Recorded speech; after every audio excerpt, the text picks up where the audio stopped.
Well, hello again, everyone. It's me, Nick Michalak, and the thrilling Steve Frazier. Oh, thrill me. Yes. Yes, that's me. And it's a little late for us doing this, but this is Steve's birthday pick for this year. Yeah, we're a few days removed. My birthday was like 4 or 5 days ago as we record this. Yeah. So typically we like to record them early and then get it on the spot.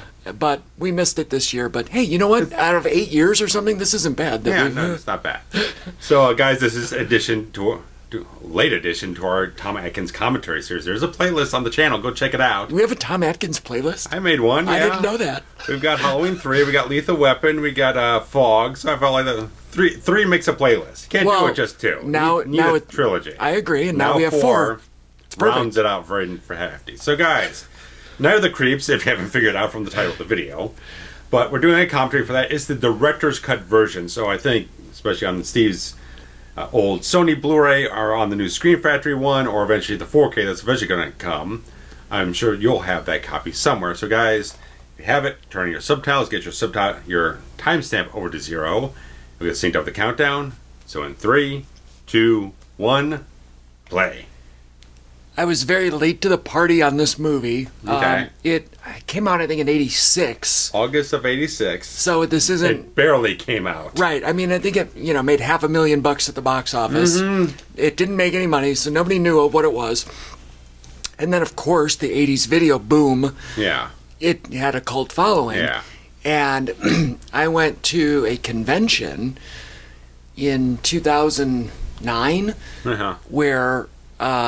same year the Blu-ray came out. And so Tom Atkins was there, and they actually had a screening of it, and Tom Atkins spoke before or after, one of the two. If it's prior to the Blu-ray's release, then that might be the stuff that's on the documentary on this disc. And I was with my buddy, and he's like, "Wait, you never saw Night of the Creeps?" I was like, "No, I've heard about it, but I never watched it." So we attended the screening at the convention, and I fell in love.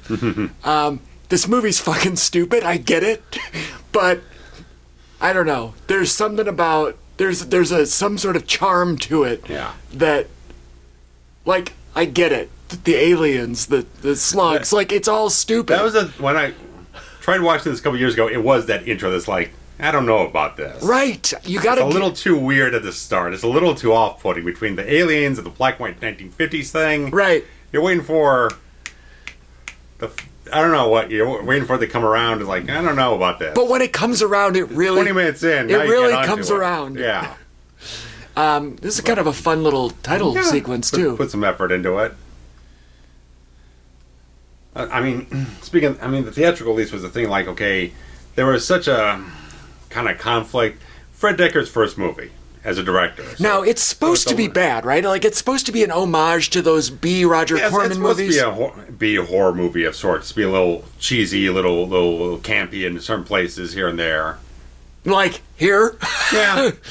But it's like it was Dekker's first real look at this major shit. film. I mean, yeah. It's a guy in a rubber suit. They probably have a midget. Little people in them. You can I could just see right inside the mouth there was something else going on there. The shaft of light hits it the right way. Oh. This is so ridiculous that it's hilarious. Yeah. In my, these little naked aliens. Yeah.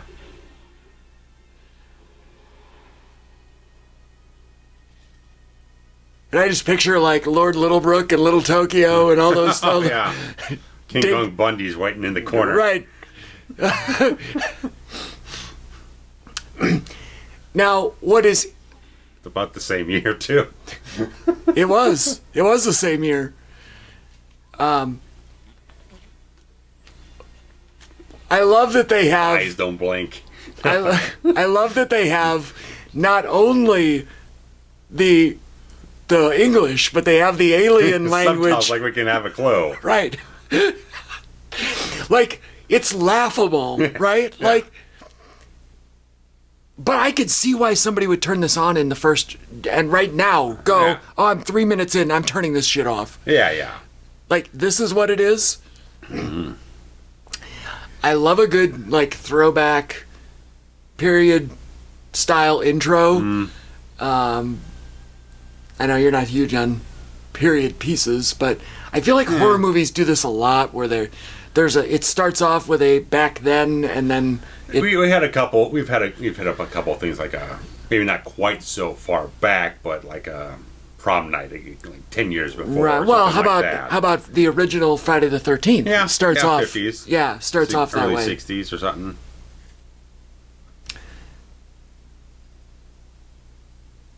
You know, they put it in black and white. There's these beautiful cars. Mm-hmm. There was effort put into this.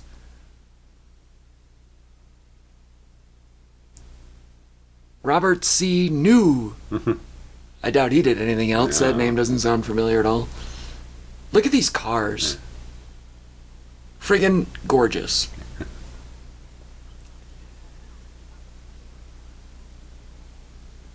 The Institute for the Criminally Insane. Love shit like that. This movie just makes me smile. Everything about it. Gotcha. Institute for Sleep Disorders. That's right.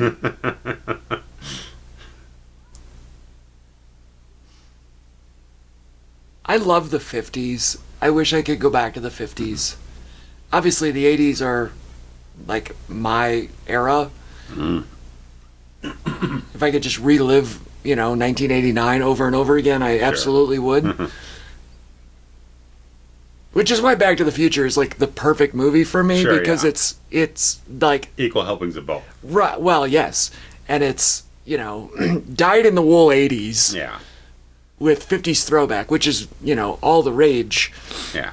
To go back 30 years in nostalgia, so I was really, really excited for the 2010s because it was 30 years after the 80s, and I thought that we were going to have this retro resurgence of everything 80s, and it just kind of fizzled. It didn't really... It had some, but not everything. Right. Like, right now, everyone's real hot on the 90s, and everything's 90s. And I'm like, I don't know. I don't know. Yeah. I don't know. Not everyone's putting on fucking flannel and moaning into a microphone.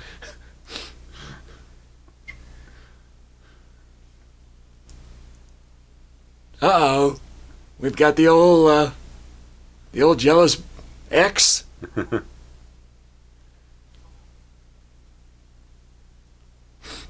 And the idea is that there is an escaped mental patient that is possibly out killing people. Yeah.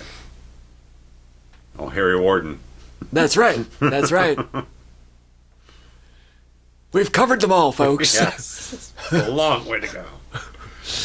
Oh, what a beautiful shooting star this is.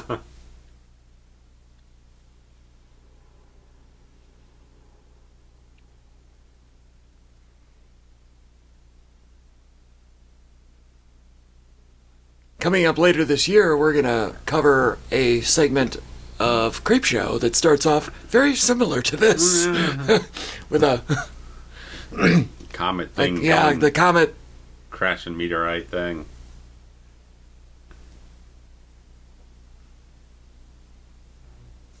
Speaking of which, he just had... When he was listening to the radio broadcast, it said, King news flashes and the call sign for the radio is King. Oh, that's fun. This movie is full as in everything as in else Steven? in this movie. Yeah, everything... The Cronenbergs, the Hoopers, the Carpenters. Right. Everyone. I believe it's the Corman Institute.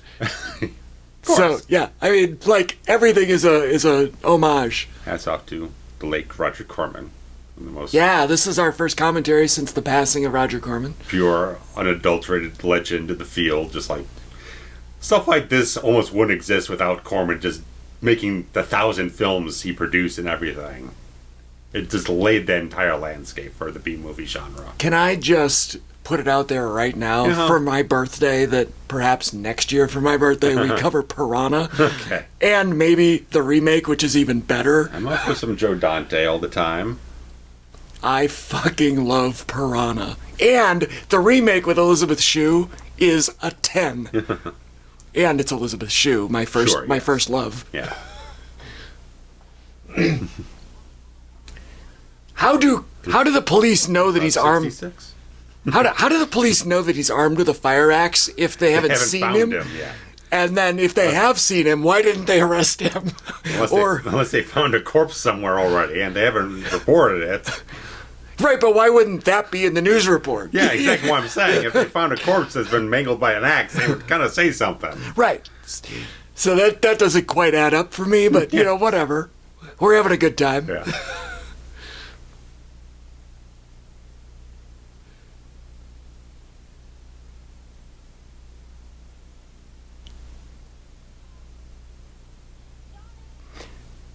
Have pearls been in fashion since the 50s? Because I feel like they have. Terrible. I feel like they haven't.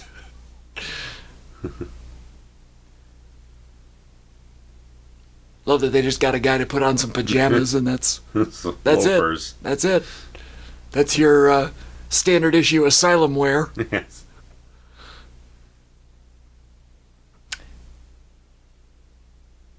So we got the line from the alien that said the experiment cannot get off the ship. Yes. There's no, like, what experiment? What is anything? Whatever. Why can it not get off the ship? Yeah. Like, There's no contact. right? Can we have anything other than those? The slug in the mouth. Oh. This movie uses a ton of like reverse photography. I'd imagine so. Yeah. They got some special effects dudes on this one for sure. It really builds up to being like, if you can get past this first 15 minutes, like even this part's fine. It's the aliens that really. Yeah, it throws you askew. Whoops.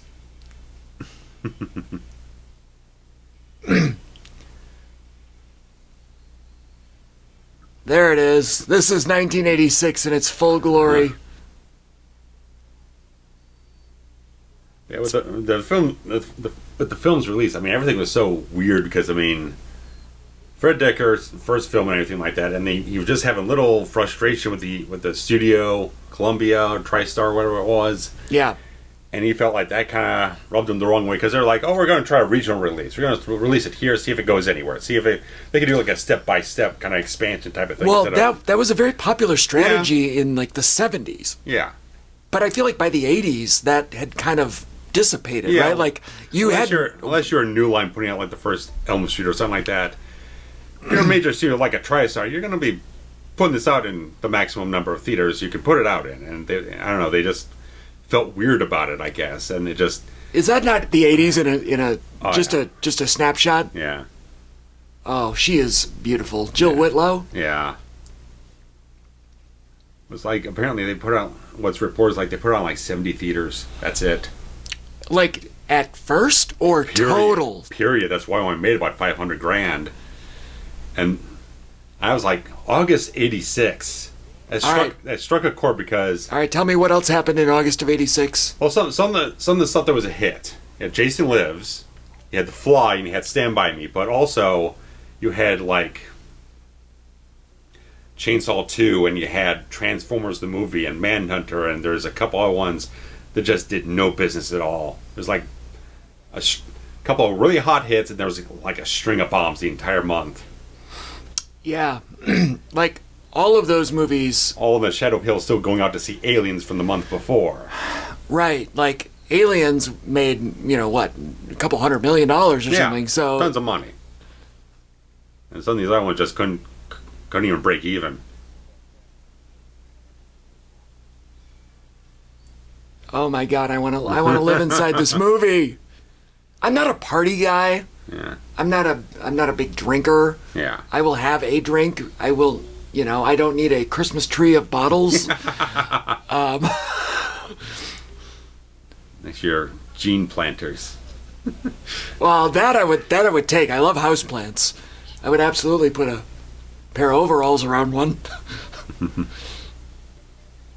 They've got styrofoam cups with Miller Lite and Beta Epsilon on them. That's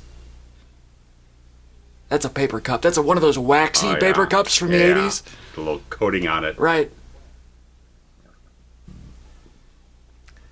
Some straight Pepsi branding. What is that? King something on the can there? That'd be kind of weird. That's a giant beer can that person's holding. We got Miller Lite. I'm always fascinated by branding. I'm sure that anybody that's listened to one of these over the last 8 years knows that I'm obsessed with production design and the details of, Greeking logos and things that free advertising that shouldn't have been. It just had the weirdest thing. Okay, they showed Pepsi Cola, but this company, TriStar, is owned by Coca-Cola at the time. Why did you put Coke products in the movie? Coca-Cola owned TriStar? Yeah, they owned it. TriStar only started apparently a couple years before that, and they owned it through most of the 80s. I just checked it.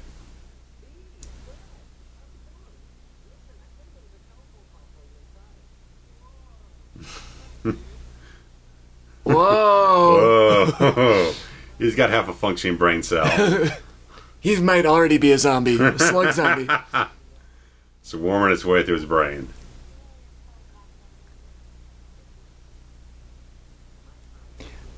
This is the ultimate window character right here. Oh, yeah, he's great. He's the... Oh, boy. Uh-oh. He's the, lovable sidekick that, it's great that they made him a handicapped person. And they didn't do any kind of commentary on it. It's just a fact of matter of the character. Right. And, he knows that he's less than. Yeah. And plays it all the way. Yeah.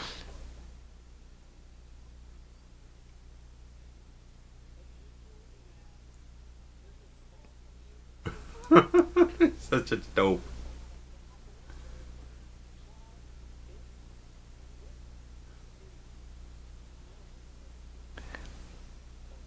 You're giving Steve's a bad name, sir.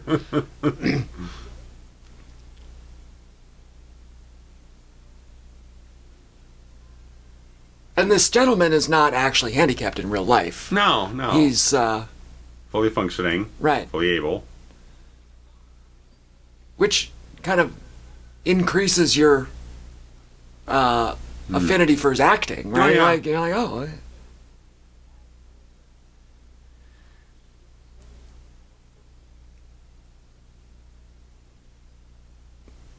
Classic love at first sight.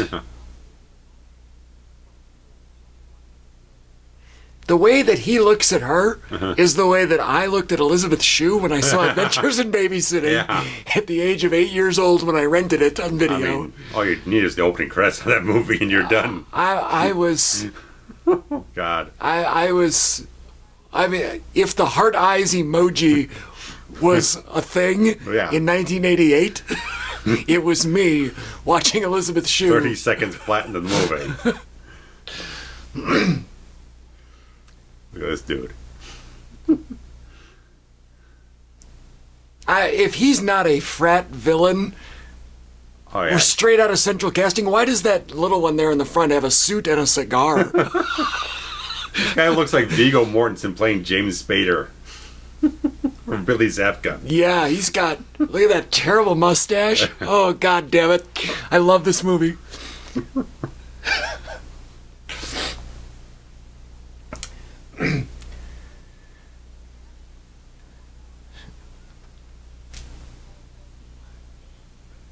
And the idea is that they are pledging to get into the frat house so that they can have more access to the girl, yes? I'm sure. Some of these guys look like they're 38 years old. Well, he looks like he's well beyond fucking college. Look at this. He should be a stockbroker right now. That guy in the back right? That's my dad. Like, looks like Patrick Swayze. Right. He's not, I mean, he doesn't look like my dad, but you know what I meant.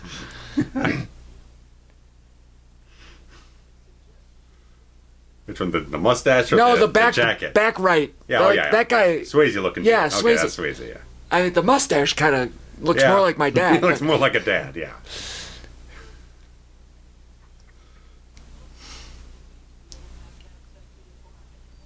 That's a highlight. Well, I don't know. Don't knock it till you try it, right? I mean, you ever seen a sheep from the back end? You travel some very far off places. I don't ask any questions. You know what? I've been at the county fair. Hey, downstate's a whole different world from up here, man. 100%. You travel 30 minutes from where we're sitting, and you're in fucking Southern Illinois. Oh, yeah. Which is 90% of the state. Yes. Fabulous David Paymer. I love he's wonderful. David Paymer. He's fantastic. It's like, oh, great. Oh, cool. He's in this one. Yeah, for a minute. Yeah, he's in it long enough.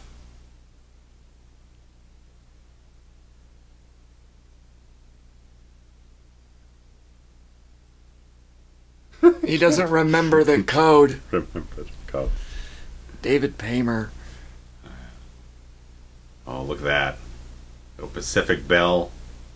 Oh, payphone. He's... It's like someone unearthed a relic from the ages past.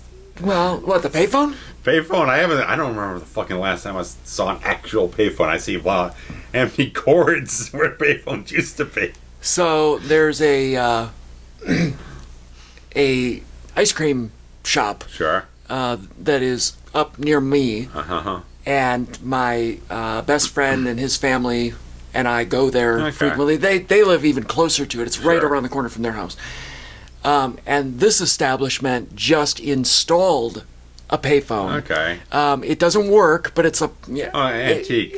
Right. Vintage So deal. yes, they installed Ambiance. it in their ice cream store, and my beautiful niece loves to go and pretend like she's talking on the payphone.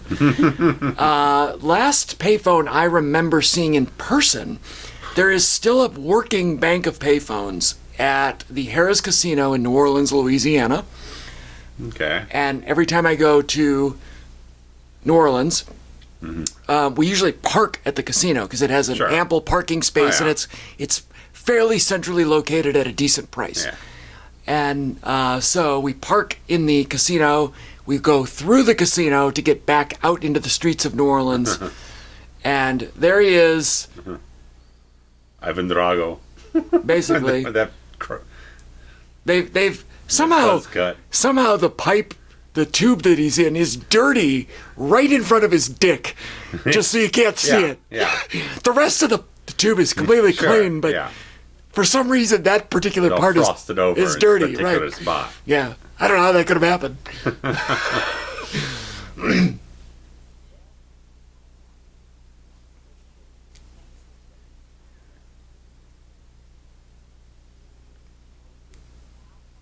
Walt Disney. That was a hot urban legend. It's still alive, I think. I'm fairly certain people still think alive. people think Walt Disney is still cryogenically frozen somewhere. The fact His that head is frozen, not the rest of him. well, you never know. That's what's running Disney World. Right. Just plug it in there.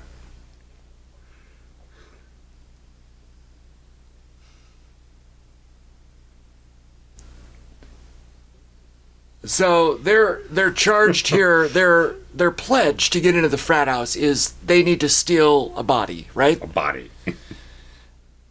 Now, were they specifically told, and I wasn't really paying attention, were they told to steal this one or just any body? Because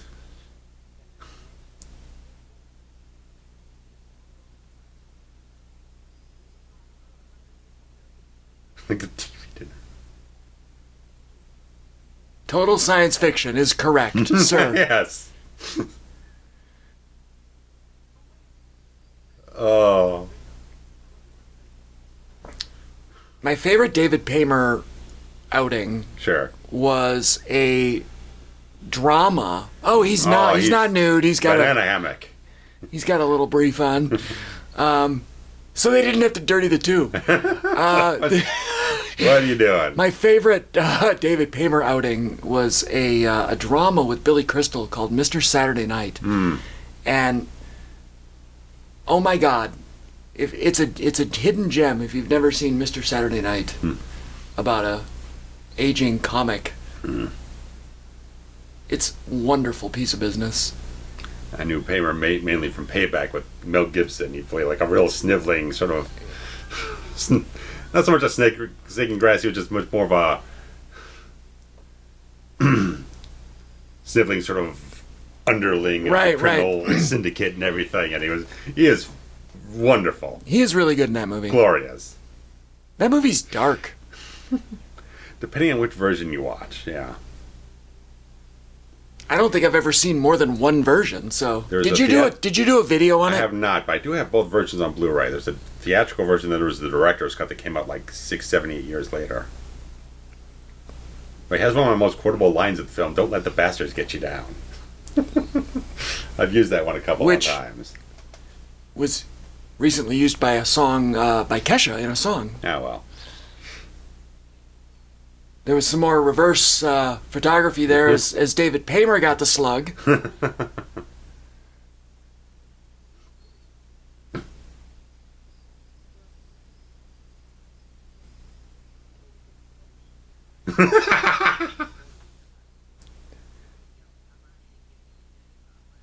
So good. He is tremendous. Now, Chris, by the way, the name of Elizabeth Shue's character in Adventures in Babysitting. Yes.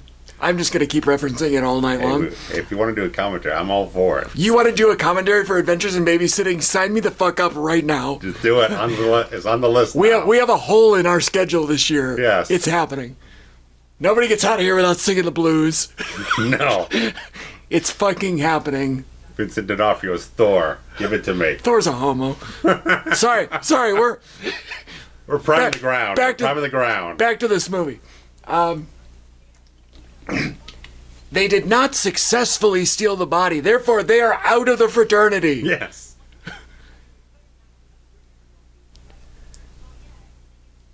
I absolutely would have been friends with these two in 1986. Oh yeah. These are my kind of people. They are nerds.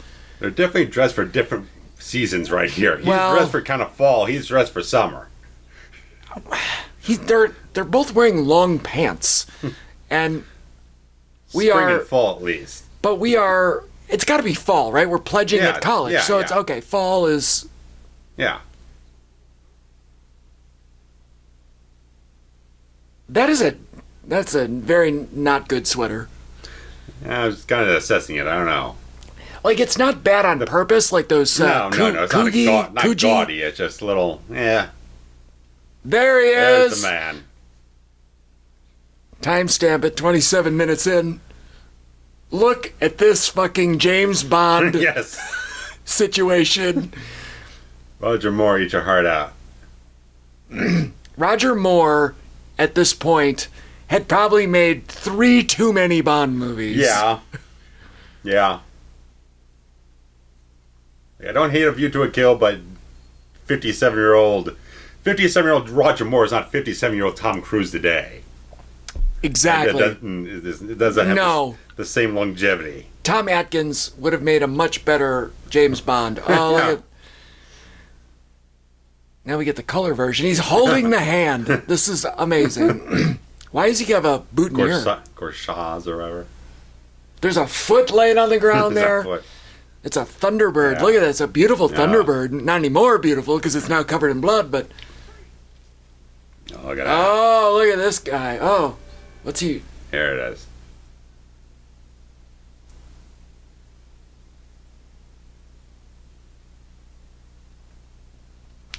Tom Atkins is a special kind of performer Oh, yeah. that they don't make anymore. Oh, no. Look at, did you see that Argyle sock he was wearing? Now, The mystery magazines, I love it. Just like he's hard-boiled film noir detective. And he knows, we're just going to introduce him, but as it goes along, he knows how to dial it up just enough without getting too over the top. He knows the temperature of the scenes. now maybe I'm being naive, but his character's name is Detective Cameron. Is Ray that Cameron. Is that an homage? Is Cameron somebody? I can't think of anybody. I don't know. Bullwinkle Moose. Yes. And no, Dekker equated him to Raymond Chandler's hard-boiled, two-fisted, tough guy. Yeah. Sort of detective stuff. And he's got the trench coat. It's Yeah. like... Yes, that's correct. Yeah. Like, this is so on the nose. Yeah. But it's on the nose on purpose. Yeah. There's our coroner eating a sandwich. Oh, yeah. On it.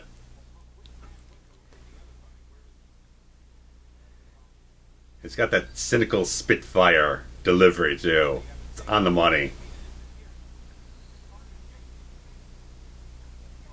You already ate the whole fucking sandwich. It was there 2 seconds ago. Raimi for Sam Raimi. That's pretty high because he made Evil Dead at this point. Yeah, but Evil Dead was a juggernaut, wasn't it? It was wildfire.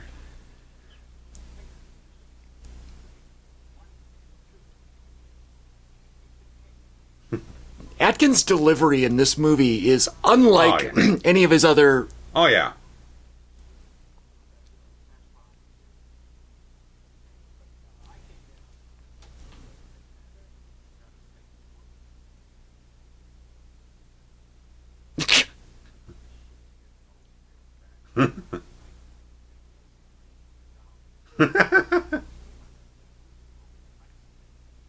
Poo Patrol with your nightstick.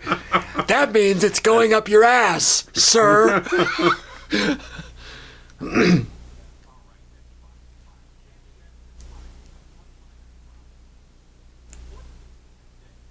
Oh, that was the other thing. Yeah. This guy has been resurrected after 27 years. Yes.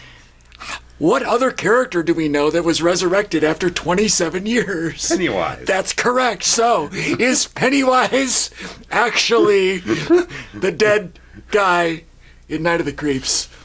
Fan theory. Is that where the turtle came from? The turtle, the right. Fucking spaceship That's, experiment. I'm telling you, it's all related. It was published this year, wasn't it? 86? Yeah. Yep. Jeez. Wouldn't leave her cold, man. That, rude. That's rude. He's very rude, especially with her expression towards it. What is he choking her?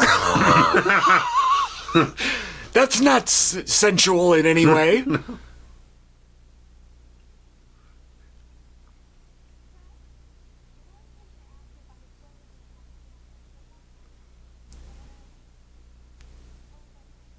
Kind of brains.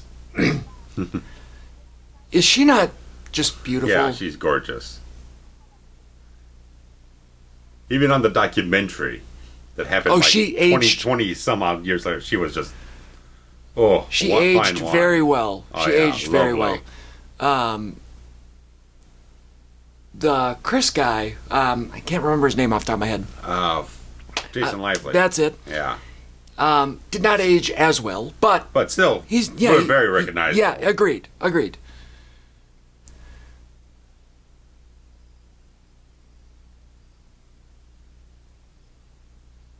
I'm like obsessing over every detail in this. Trying to figure out the hunk on the calendar. Yeah, well, they got a piano in their common room. Hell of a thing. I never understood this big bow on the front of your dress. Like, that almost looks like the 50s, not the 80s. Yeah. But that floral couch absolutely looks yeah. like the 80s. Yeah. Lots of patterns.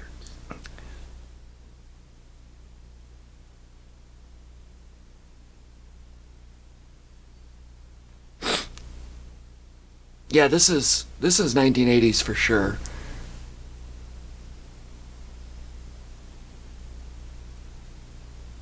And I like that they've only shown the feet of the corpse. I think that's kind of a nice little reveal time. Yeah. Little something.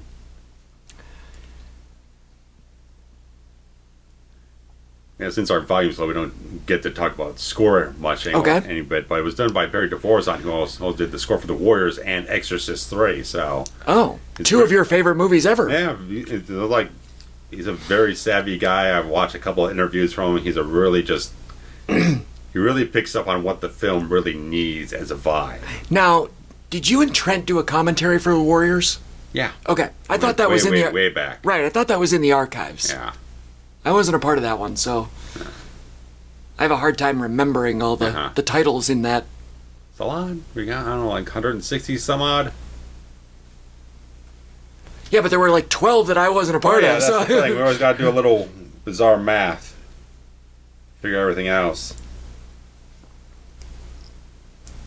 Yeah, we're up at, altogether up past 180, so even about 170 for you. Yeah, I think there's 12 that are now. Oh, there's some titties. Yeah, a little something. Just a quick little 80s titty shot. Mm-hmm. She absolutely wouldn't have had to turn around in this shot, but, you know, it's the 80s, so why not? Oh, the police. It's the police. You don't sure. care for the police. You know, I appreciate Sting's voice as being a great voice. I appreciate them as a band. There's something the repetitive you mentioned to me before. God. It just goes on and on and on and on like a broken record. Can we document the amount of times that the phrase "message in a bottle" is said? Sending out an SOS. Like, Jesus Christ. Yeah.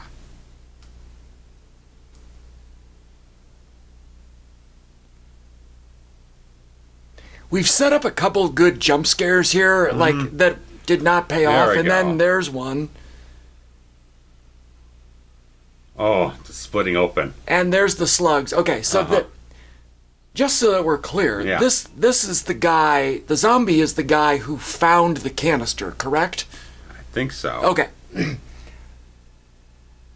So, again, we're very unclear The on... only guy who's been affected that we know of is Paymer, and he's on a slab in the morgue right now.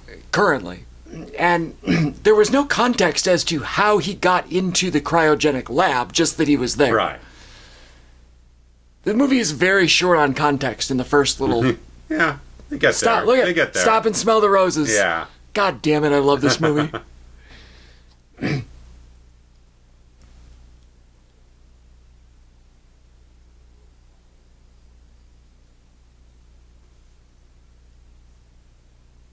Corner eating a sandwich again.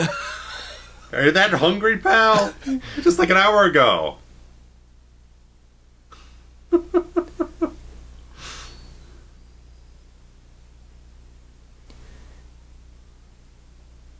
Now, axe wound to the face. Is that that's the zombie guy, right? It wasn't an axe wound, it was the splitting open for the slugs? Okay. But it said he had a normal pallor to his complexion. I was like, that's not true. No.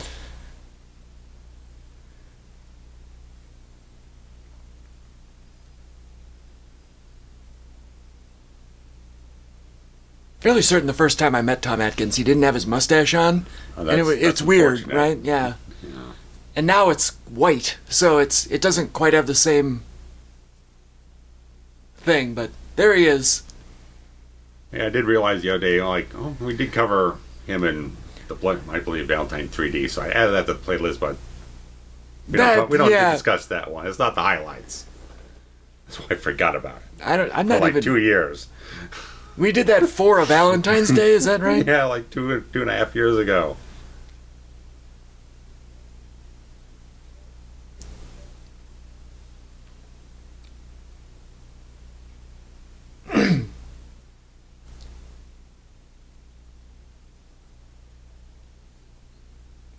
It's interesting that you say that this guy that did the score also did those other movies, because those movies were like big hits, I guess. Maybe they really weren't, but looking back, they were big hits, you know, or are considered. They made considerable amount of money. They both made profits.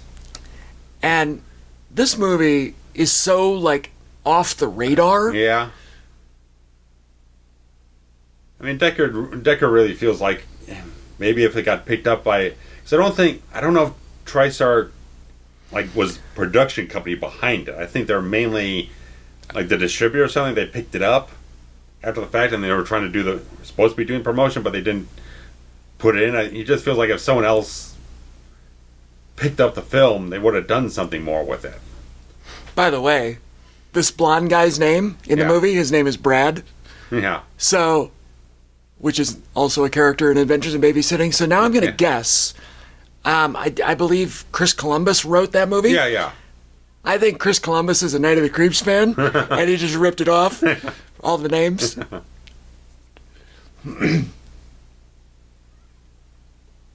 Oh, now see, that's just mean-spirited. Yeah. You know, kick over a handy. If you're a pretty boy, you gotta be a dickhead. Especially with that coif, man. More time on his hair than anything else. Oh, look at this old move. Yeah. She get the clap from the little gal back there. Yeah. Okay. She knows what's going on. And she can't even see what the fuck's happening If anyway. she didn't get the clap from him, that'd be worse. It's clap.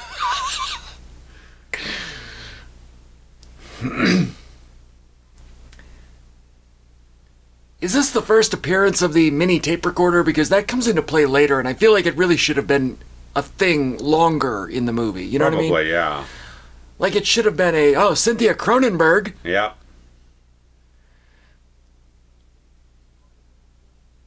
James Carpenter Hooper. Landis. John Landis. Like, he's not even picking like a Howard Hawks, someone from the 50s, like John Carpenter probably would actually do. Mr. Miner? Is this Steve Miner, probably. So that makes me wonder, who the hell is Cameron? Because... Oh, I see he's that hot on the Terminator this fast out the gate. Could it be Jim Cameron? I mean, if he's picking up Steve Miner, well, he did like 2 films before this and the Friday franchise. Well, then that's the only Cameron that it could be. I was thinking horror genre, but... Yeah. But like I said, it's like he's not even like grabbing like old like 50s or 60s B movie stuff. No, he's grabbing contemporaries. The people on the pulse right at the moment he's making this.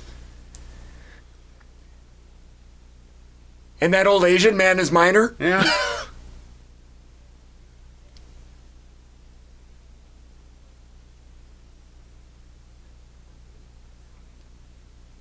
I love all the adjectives. And I also love his character's willingness to reference everybody as a classic, like old-time character. And everything. Right, Spanky. Well, so even like I think of James Cameron's like, go back just a little bit, well, he kind of sort of directed Piranha 2. Yeah, he did. He worked with Roger Corman. He did special effects in like Escape from New York. So if you're that much in the know, you kind of know this guy's kind of shot up like a dart. Right, maybe he's going to be somebody, right. So, it's possible that it is. But the Terminator, and I know we covered it, the Terminator was actually a hit at the time, right? It wasn't. It picked up later on, right? It was hot. I mean, that's why they fast tracked him into Aliens. No, Aliens is succuball box office. Right, like what irony that this movie was not the movie that's named after Jim Cameron, the character, was not a success because of a Jim Cameron movie that was currently playing in the theater, you stepping on the toes of this movie. It's like if you could take about 10% of the box office of each one of these guys' biggest hits, you might have had a little bit of profit on this movie. Look, there it is. He's got like a Hot Pocket or something there on this. Jesus, mother. A little microwave, little oven in the entire freaking morgue and everything. Get cooking up a stew or something. Oh, David Paymer just Undertaker'd there. I guess Undertaker ripped off Michael Myers, so we'll say that David Paymer ripped off Michael Myers. Undertaker ripped off David Paymer. There we go. I'm convinced Mark Calloway, once he got the freaking gimmicks, like, I'm going to go to the video store, I'm going to grab Halloween, I'm going to get some Frankenstein, some Dracula. Night of the Creeps. Like, it was kind of he's got the nice weekend marathon to get up on some mannerisms, take some notes here and there. Oh, Mr. Miner. You sweet man. He's so fucking amused. Now he's screaming like a banshee. I used to have a nice banshee scream years ago. I haven't done it in fucking don't do that. ages, and I'll blow out the fucking microphone. Look at the string. You see the string? It's pulling all the little... I was so wondering, and I wasn't paying that much attention before. Now you're up close. Like, that 4K.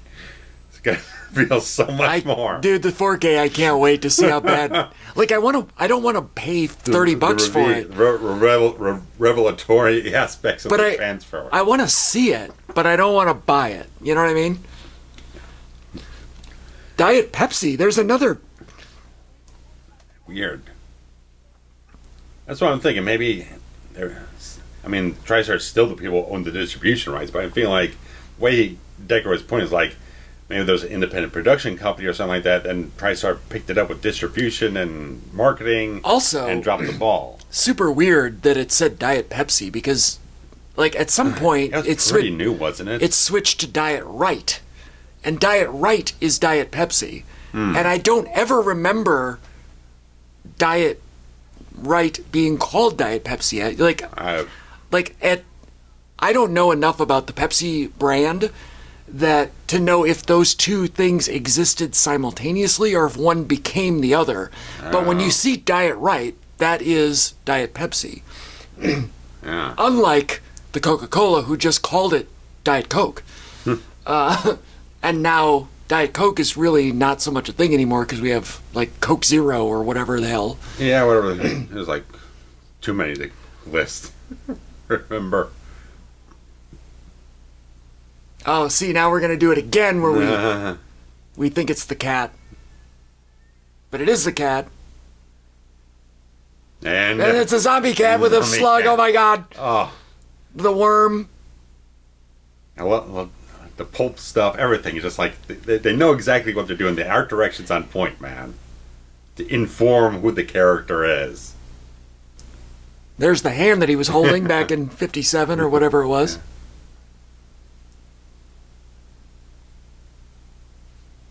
But yeah, the special effects people, they had David Miller from Elm Street on this. And then Howard Berger and Robert Kurtzman, who would become K&B with Nicotero after this. So, I mean... It's perfect. Yeah. That's why it's all looks so damn good, because goddamn, they're hot.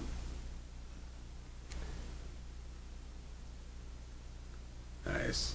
The blood leaves a little bit to be desired, but you know what? It's fine. It's a little Dawn of the Dead-y. Yeah, it's a little orange. Look at the slugs. So good. That would be such a great prop to, like, buy at an auction. It's one of the slugs from Night of the Creeps. I feel like it's under the radar enough to where... I'm single, let's mingle. Yes. Yeah, art direction's hot on this movie. He's just being a fucking dick. Well, he doesn't know that he's being a dick. Well, oblivious dick. That's the name of my next album.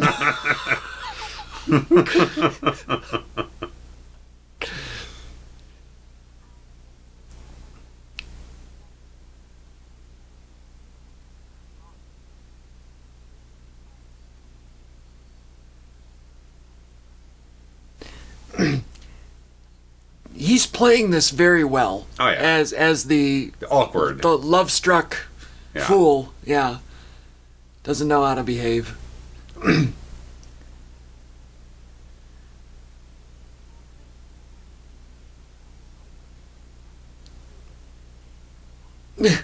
This is in between the novel Pet Sematary and the movie Pet Sematary, so. Yeah. Night of the Living Dead Cat is a great line, too.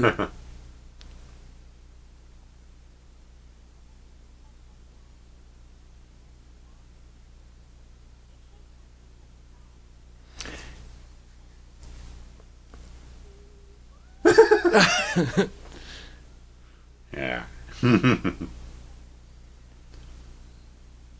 Like, isn't it interesting that she's the one that has to sell them on the theory of zombies? Yeah. Like that's such an odd. They feel like twist. they're knee deep in. They should be knee deep in it already. Yeah. Right. Like they're too dorky and dumb to know.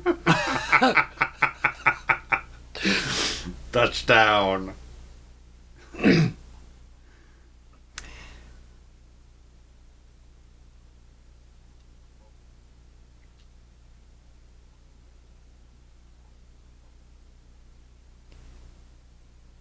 He reminds me of Teddy from Oh yeah. Friday 4. Yeah. Like he's the the quirky friend that knows that he's going to be single, and he's just along for the ride. Yeah. And probably pretty depressed about it, but super outgoing and, just, I don't know, he's the Teddy. I think you can back on a few of them here and there, but probably not going to get too far. But no, it's fun playing the game. He'll take the cast-offs. Teddy bear. Oh.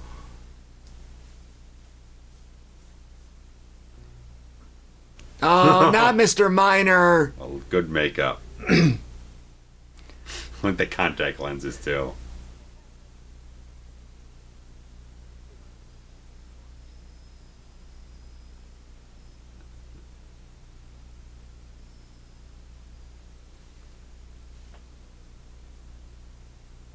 I love the low angles. Let's see, do we have more strings here? Oh, no, it's not slugs. Fortune 500. Favorite house seat. Good. Striper rules.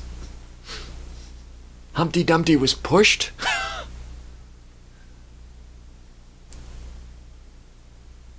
The love beast was here, is what he wrote. He's wearing striper colors. Sure is.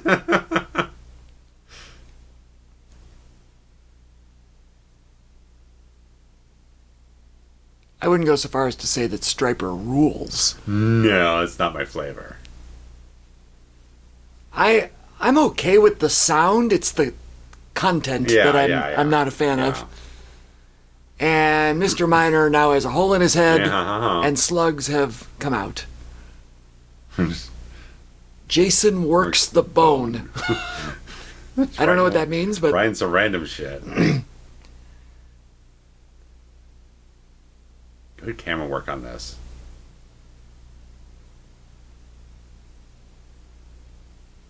Why do you need that? See the string. I could see the string. And you're looking up close, you see everything. Yeah, this movie was made for VHS, oh, yeah. right? Yes. Yeah, this thing had not greatest home video history until the Blu-ray hit, because the Blu-ray hit, the DVD hit the same time the Blu-ray in 2009, so it was like 10 years after DVD was really catching on. Even the Laserdisc, even though it was released in like 87, it's like it only had analog audio, it didn't put digital audio on the thing. So it was really neglected until this disc hit out. And, that's around the time I saw it for the first time, so... Because, I was a video store junkie, just like every other kid of the 80s. Oh, yeah. And I really don't have memory of, like, this box really. Or, when I think of the video store that I went to, the horror section was like an entire row long. Oh, yeah. And, my 7, 8, 9, 10 through now, like, visual, like... my perspective, it's like there's so many videos and you recognize so many covers. Oh. And this isn't one that I remembered, Well, even they were saying like the poster they designed, they actually decided to release, well, it was just the zombie hand reaching through the door, and they were kind of telling, even when I first saw it, I was like, that looks a lot like the poster for House, and that's exactly what they told them. It's like, it's going to get mixed up with something else. It's going to be looking like a knockoff or something else like that, or someone's trying to rehash the same old stuff. I mean, now probably more with the video, some of the video reissues over the years probably gave it the more familiar artwork you've got these days. But the company just didn't know how to market it, and I think because 2 years when the Blob remake came out from Chuck Russell, about 2 years after this, it was like, I think it was also TriStar because it's from Sony. The Blob is so fun. Yeah, I love the Blob. But they didn't do a good job marketing that either. All that great, it didn't make a lot of money. Didn't help it came out right after frickin' Dream Master, but well, yeah, Dream Master really kind of changed the game. Yeah. There was a nice little Easter egg in the bathroom scene there, because apparently Dekker was trying to sell his script for Monster Squad, and apparently like it got picked up right at the same time they were filming this, and he put a little bit of graffiti, like the shot's like 2 seconds long, that just says Monster Squad Go, as if that's in the bathroom. A mark, mark the green lighting of the film. That's really fun. And Monster Squad comes out almost exactly a year after this, and also doesn't do the great business. Oddly enough, Fred Dekker was friends with Shane Black, who ended up writing Lethal Weapon, co-starring Mr. Atkins. Right. Not a big role, but it's in there. Yeah. Michael Hunsaker. Yeah. You get to work with Danny Glover. They ain't no slouch of a thing.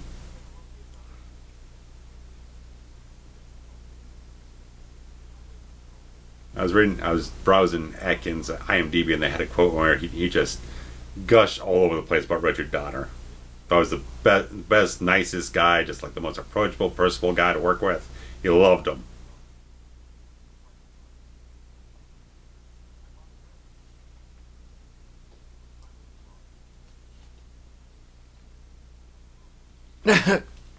And you were holding part of it. Mm-hmm.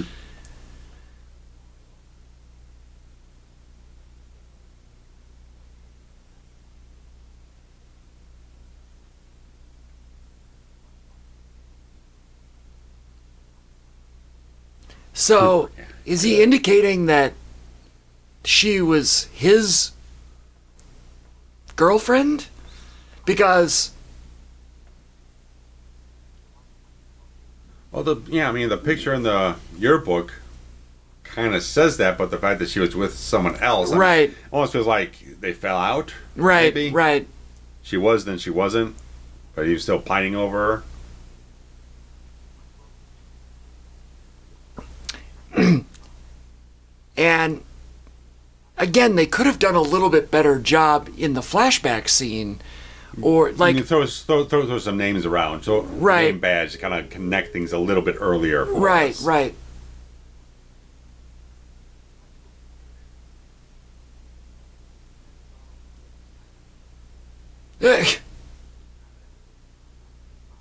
Atkins is so good in this scene, man. You just see it in his eyes so much. He's just like reliving the whole thing. He's seeing it in his head. He's so good at it.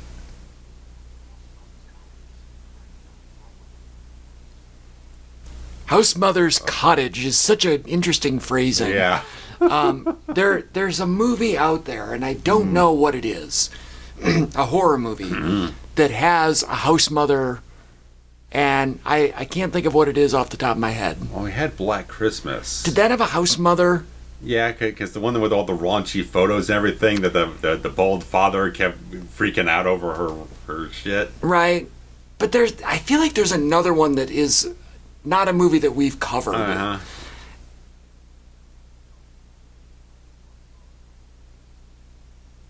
Maybe House on Sorority Row. Or something like that, Party yeah. Massacre or something. Yeah, maybe Slumber Party Massacre. That's a fun one with the power drill thing.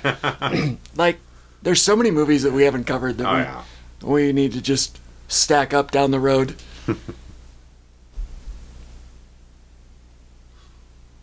Why is she watching this?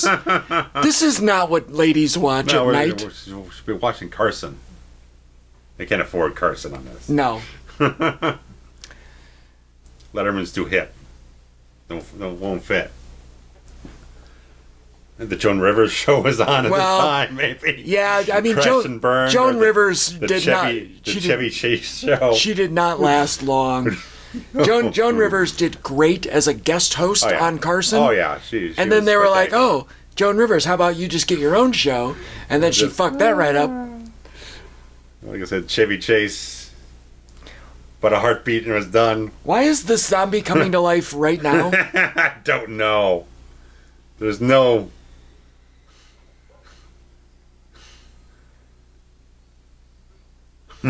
Thrill Me is such an interesting choice, and he pulls it off. Oh yeah, like authenticity about it, man. He owns it. You gotta own it. You have to own it. come on. Don't you love the car? I absolutely love He the car. loved the car too, man. He probably wanted to take that sucker home. Well, who says he didn't?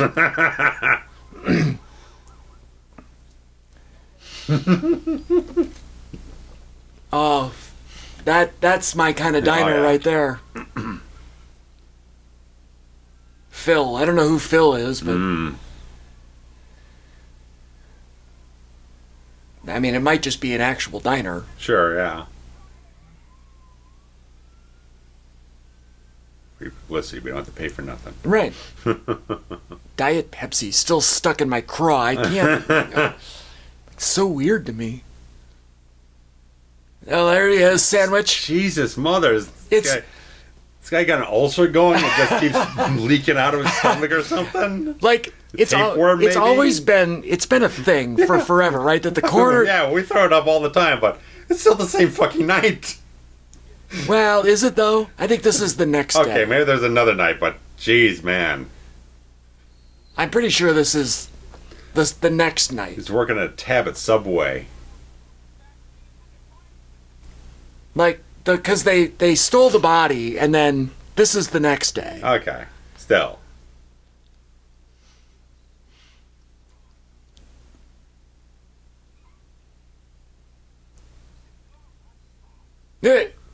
Oh.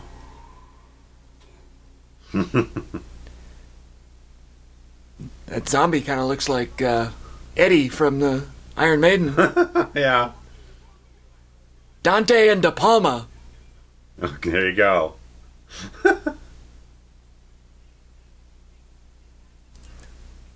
It's so over the top that it's just comical, right? Like, it's like so much. I mean, like Joe Dante and the Howling is like, I'm just gonna throw a lot of like old like werewolf movie director names into the cast of characters. right. Nobody will know. No.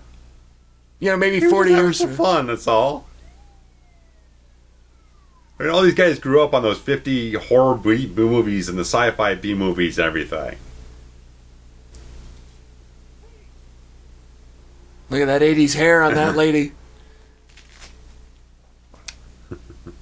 This is the same gentleman that he killed 27 years ago.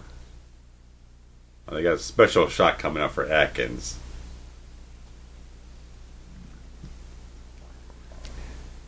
There's one director he doesn't name drop, but he pays homage to is Spielberg here, because Jaws is his favorite film. Tell me that's not Eddie from Iron Maiden. And that shot right there, the retroactive zoom thing, that's taken directly from Jaws. Right. And Scheider on the beach has that moment. Yeah, he wanted to do that exactly. It was just like all these things he wanted to do, like back in film school, but he had no resources to do any of this shit. Now he's got some money. That wasn't the first time that was ever done. Right, Oh no, though? that was more of a Hitchcock shot. But it's like, hey, if you grew up on Jaws, sure, and you loved the movie, you've watched that movie 20, 30 times by now. Jaws 4K is one of the greatest 4Ks I've ever seen. Yeah. Like, you feel like you're on the ocean. Oh yeah, it's lovely.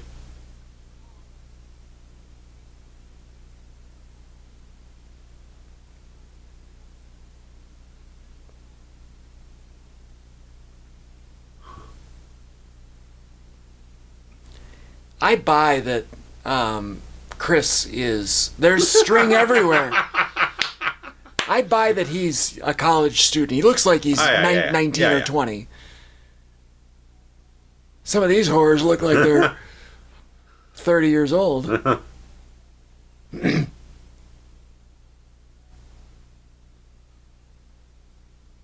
She's got makeup on in the shower. Yeah. This is the part that just get cut out of the TV version. Right. Oh, string everywhere. Good Christ.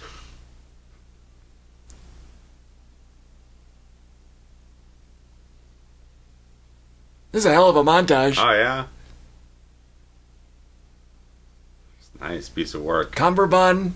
It's nice pink he's got. More of a blush, I guess. There's our dad guy there in the back with the thin sunglasses. Dig up this editor. We've got some nice Skinamax music happening here in the background, too.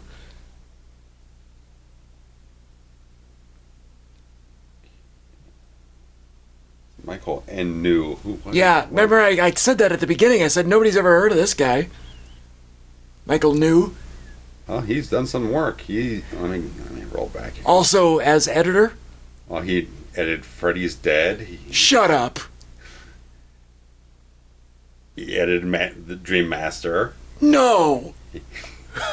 He worked on the Jack Shoulder film The Hidden. He's also edited episodes of Daredevil and Jessica Jones. And he worked on Highlander Endgame and Crow City of Angels and Spawn. So, varying qualities of different styles of things, but I've seen a lot of his work. So, he did the Sloan film Lockup. That's unbelievable that this guy did the Dream Master. This guy worked on Yellowstone recently, too. I mean, this guy's... Yellowstone is so fucking 10. This guy's hot stuff. So this guy's with a career. So he's good stuff. The guy you said at the beginning was probably nobody. That's unbelievable. Probably got some editing nominations on the board somewhere. Unbelievable. And he worked on Spawn, so I have to forgive him. He didn't do the visual effects, so that's what the problems are. What a scene this is, right? Like, the guy wrote his own eulogy. Mm-hmm.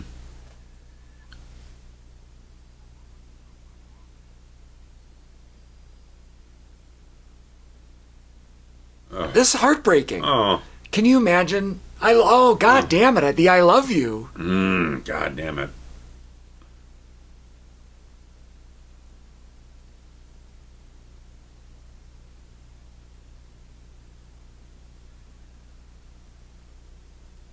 And it's absolutely perfect writing that that the dying character provided the key to how to stop it. Yeah. Right? Like, he becomes the martyr. Yeah.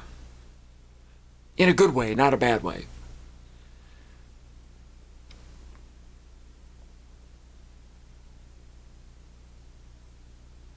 Boiler Room, written in Sharpie. Now you're going to bother slapping a sign on. Just scroll across it. Now, is Boiler Room an homage? Like... You got David Miller on the film. Just did Freddy. Why not? Because this looks... Yeah, it looks like it. This looks like... It looks more Dream Warriors Dream Master Boiler Room. With the green and everything. Right. But in fact, it's red and green. Possibly. We gotta look at the cinematographer, too.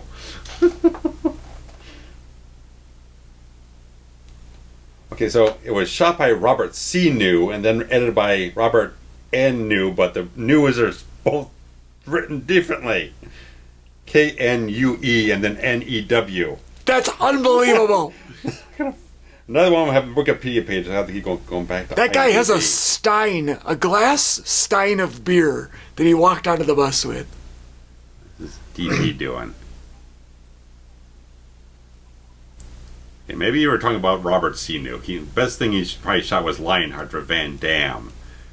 He's got the one that was spelled N-E-W is the one. He's got the Baby Geniuses sequel. Oh God, N-E-W is the one that I said. Oh God, that guy's never done anything. Something called Dancing Ninja. Stan Helsing. Sequel to Joyride. Joyride's fun. The first one I saw that one in the theater, at the discount theater. Well, it was all right. It's all right. It's not great, but it's all right. It's all right. Oh no, the dog! You saw the string on the mouth. God damn it! It's all the charm for it, man. And the Robert C. New, he doesn't have a whole lot of. This is kind of his peak. That must be the guy that I was. I think so. I think that was the one you're hitting off of. New and Canoe. Sure. Let's see. He's got a cup of coffee over there. Cheers. Looks like he got a slice of pizza or something. Looks great.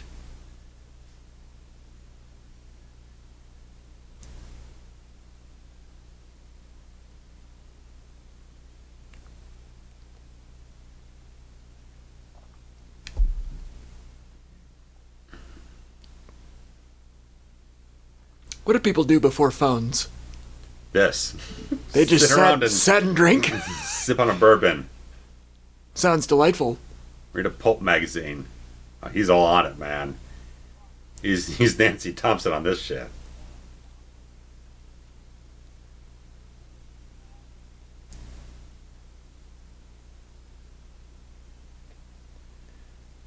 He's got the tears. Oh, it's Ugh. it's not a bad premise as far as like zombie whatevers go. It's fun. The fact that it's light, Right. is what makes it work. Was he trying to kill himself? Is that the idea? Yeah, That's why he was Yes. duct taping and shit. Yes, he was. Yeah, it was a suicide attempt. Oh.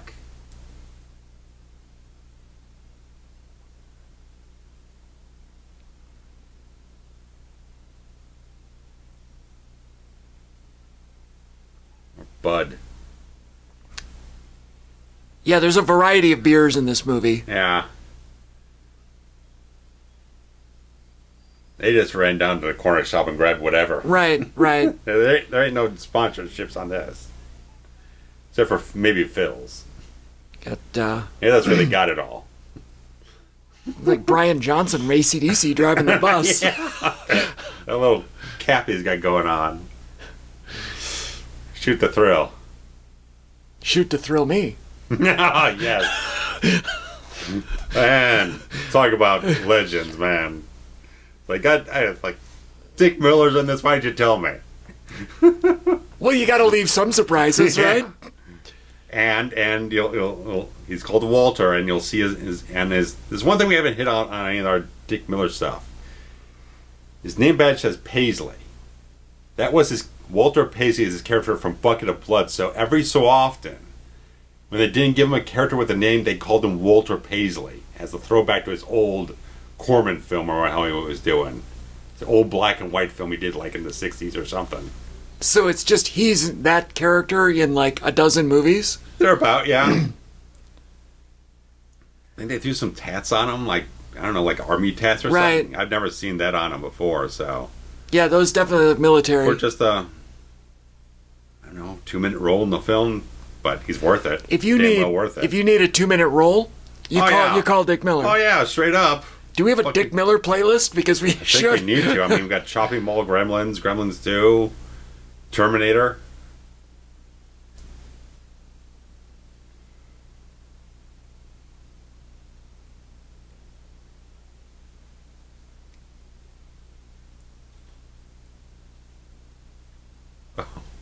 Good shot. Oh yeah.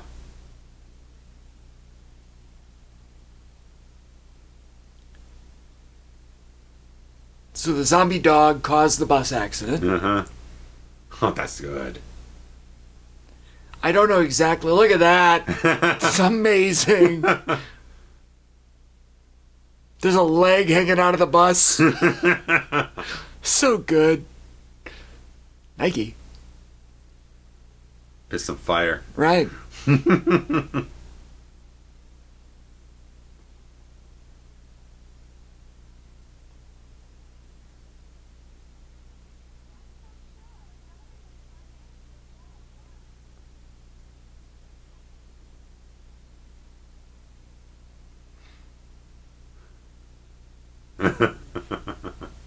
Brad. He just walked out of the Thriller video.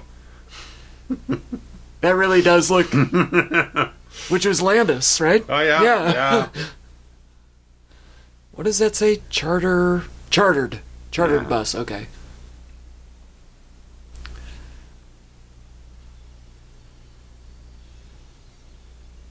It's after midnight. The guy with that mullet and that mustache.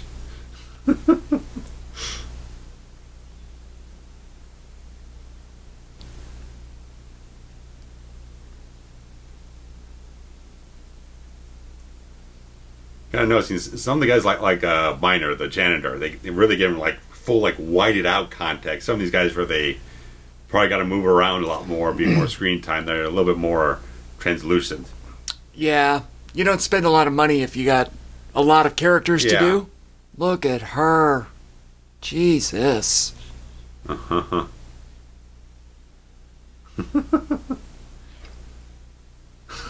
She's not even paying any attention.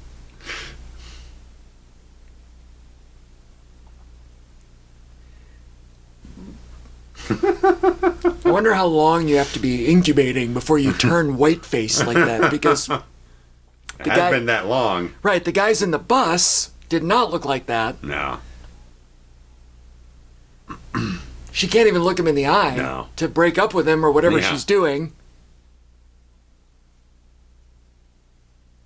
Look, see the string? Look at the string. Oh, for crying out loud. I mean, it's probably fishing line or something, but... Oh. Oh. There they are. Glorious. Burning slugs. That's a good shot, too. The zoom. Yeah, yeah. Good lighting. Little push in, low angle.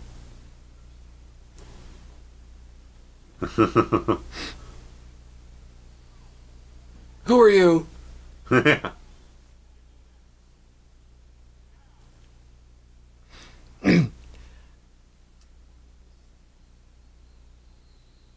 am dying. You'll feel better. I'm dying to cosplay at a convention wearing a tuxedo and a flamethrower. Oh, goddamn. That's some They Live shit right there. Yeah. This is the line, right? Yeah. The bad news is they're dead. I mean, Thrill Me is like the line. Yeah. But that is like the next line. That's the trailer hook. Right.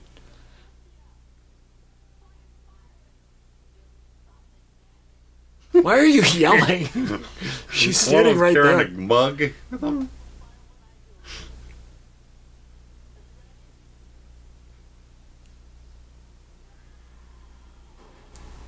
Oh, fuck.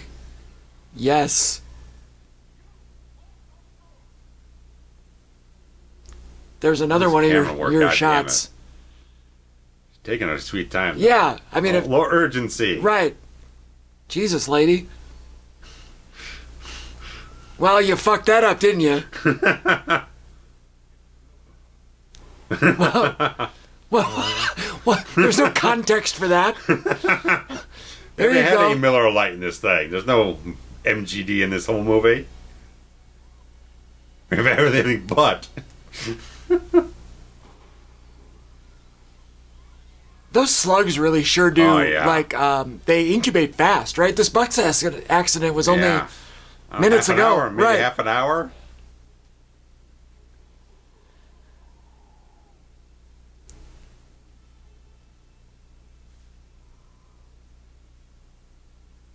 Now here they've got glossy eyes. Yeah.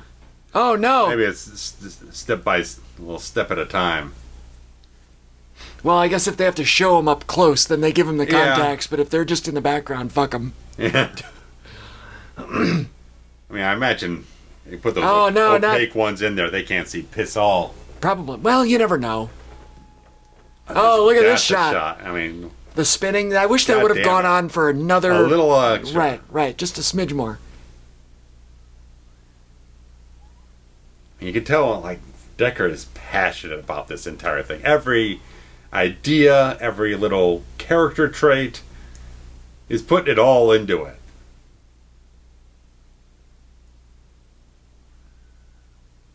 Oh. Steve! That does not happen like that, no. Sorry.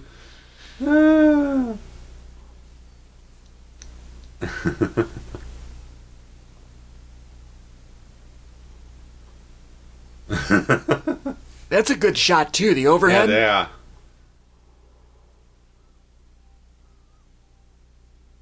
Cut it off. Oh.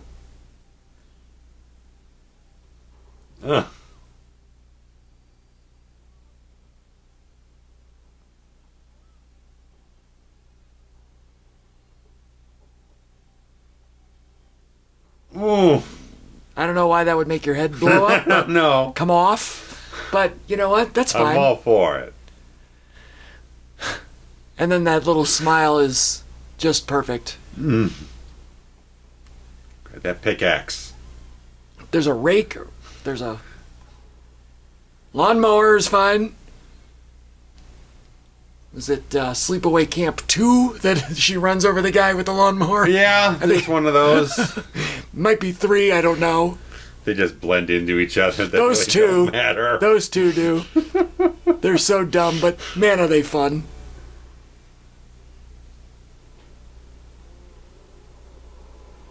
Oh, man. Good match cut too. The blood in the the high angle. This is amazing. Everything about this is so good. Oh yeah.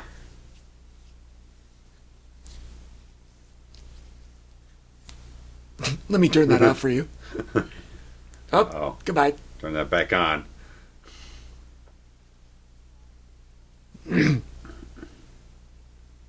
How do they know that they're in there? The brains. Brains. Tarman Brains, which was also the same year, right? Year before, 85.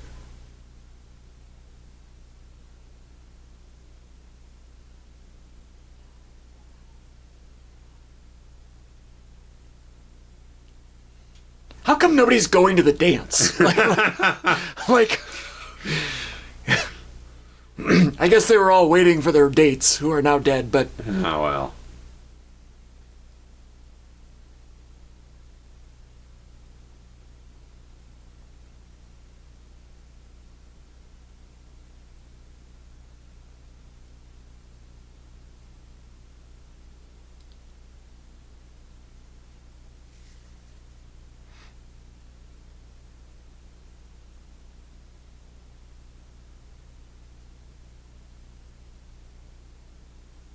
It's a very slow, like, reveal here. Like, they're really taking their time. We're late in the movie. We need shit happening.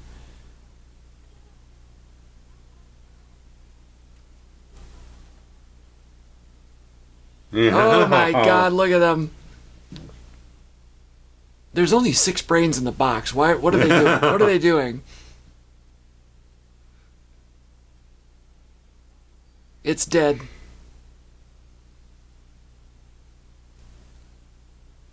Ripped it off with a mustache. Oh, and he caught it. So you got to rip that duct tape off with a mustache on. That's gotta. Yeah, that would have waxed himself. No, he would have taken a few with. Kind of an interesting idea, though, to put the tape over your mouth so that they can't get in. Yeah.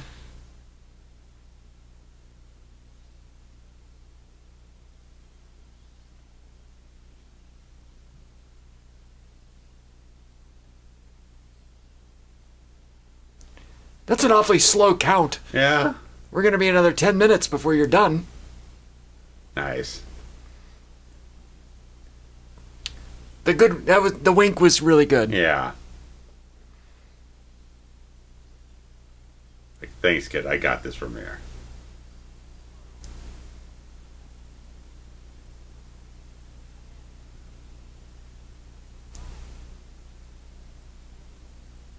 Everybody get back. Jesus Christ.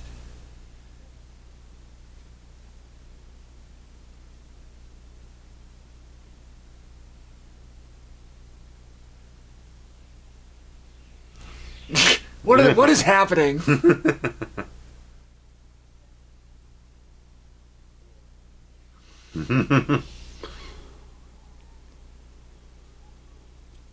And to a degree, that's a little bit of a throwback to what he was doing 20 minutes ago. Right. He just Sent it to a different venue, really. Yeah. There's some controlled flame. Yeah. Oh, it's real flame though. Yeah. Like, that's not a fake fire. You didn't do fake fire in '86. There's the rose that he stopped to smell. Oh, yeah, that's nice. I imagine they probably just set up a little facade or whatnot on the lot. Right. They burned it like they did Judd Crandall's house, basically. Yeah.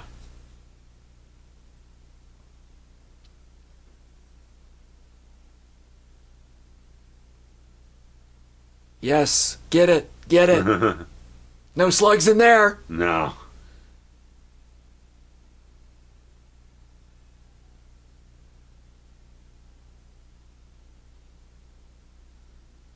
Look at that guy with the mustache and the plaid shirt. Oh, there he is.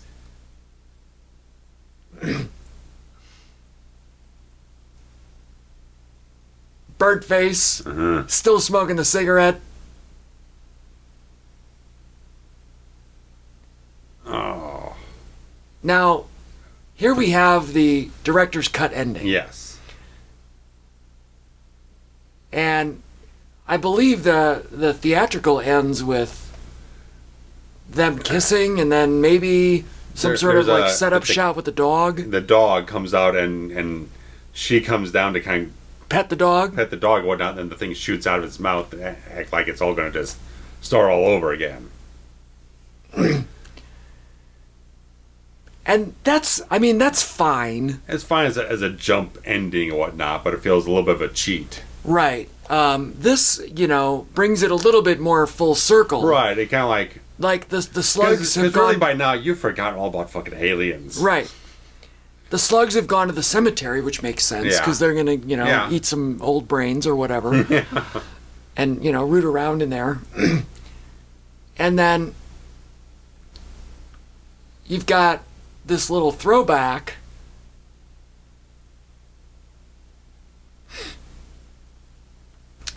to the spaceship, which then makes you laugh because they've been searching for 27 years. And yet they've finally landed on the spot where it happened, and they missed it. I want to know what those aliens look like now, 27 years later. I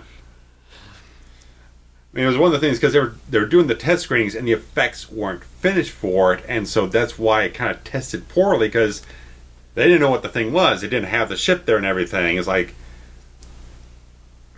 they couldn't get the concept across to the audience, so it tested wrong, and so they reshot it. I mean, Dekker came up with both versions, but he really does not like the theatrical cut version at all, and so they just kind of get bowled around and everything, and then they just gave up on the film. It's so weird to see David Paymer as this afterthought. Yeah. Like, Dick Miller getting a special appearance by billing is appropriate. Oh, yeah. Because it's a cameo. Yeah. Paymer was actually just starting out his career and, low man on the pole. Yeah. Now he's career character actor guy.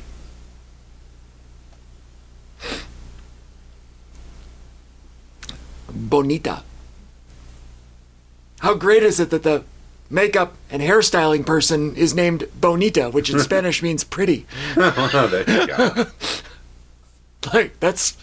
You couldn't have... Ruprecht. Oh. Kurtzman and all the other joint folks, Howard Berger up there. Yep. Main title design, we got to give that guy credit. Oh, yeah. So, yeah, I don't know. Rico Bono. Yeah, sure. Sure.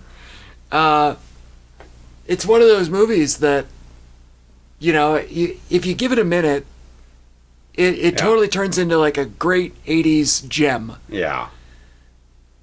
And I know we've had this on our list for years and years now. Too many. It's my fault we haven't got around to this sooner. And, he's like, hey, what do you want to do for your birthday? And I was like, can we get around to this now? I'm so glad we did. I kind of threw it out. I was like, I kind of owe him this one for a long time now.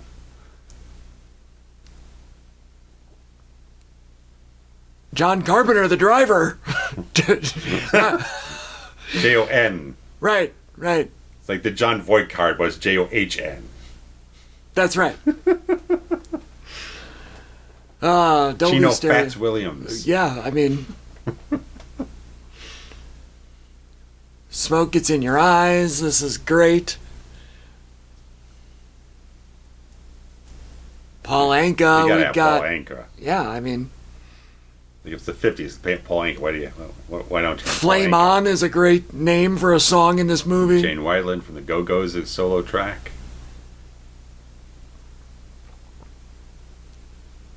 Not the good member of the Go-Go's, clearly. Sure, well, My beloved Belinda. yeah, she's gorgeous. She is Fabulous. Just, oh, my in every way. Oh, makes you melt. Oh, here we go. The aliens. We need to look up these people to see how they're, what their other, little person careers. Yeah. Yeah, I don't recognize any of these other people. No. I like that they've broken them down Yeah. by category. There. Yeah, it's like, nice. that's nice.